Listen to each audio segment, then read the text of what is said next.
idea teistä oli tulla tänne. Ja mikä on päivän sankarin nimi? Niin, anna hän itse vastaan nyt johonkin. Huono rikollisliigan jäsen, poliisikuulustelussa.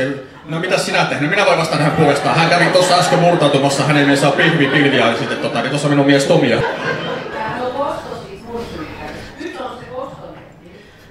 Minä pidän siitä, että minun stand-up-keikka on sinun koston hetki. Lämmittää sydäntä. No nyt, Tomi, kerro mitä sinä teet ammatiksesi. Mä oon Lasiravalla tässä Lasikaupungissa Riihimäellä. Voitko vielä yhtään mystisemmin kertoa mitä teit?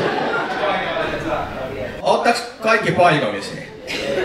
Mistä te ootte sitten? Rytkylästä. Rytkylä. Mikä? Rytkylä. Ryttylä. Et sinä voi keksiä paikan nimiä tuolla eturiviin huutelemaan. Nyt te Riihimäkelästä, niin kertokaa mitä toi Tomi nyt tekee, koska te ootte paikallisia. Mihin kysymykseen sinä osaisit? Minä kysyn sen kysymyksen! Sä et osannut vastata, niin jumalauta sinä oot sekoittava kaveri kyllä se. Mikä muuten on sun nimi?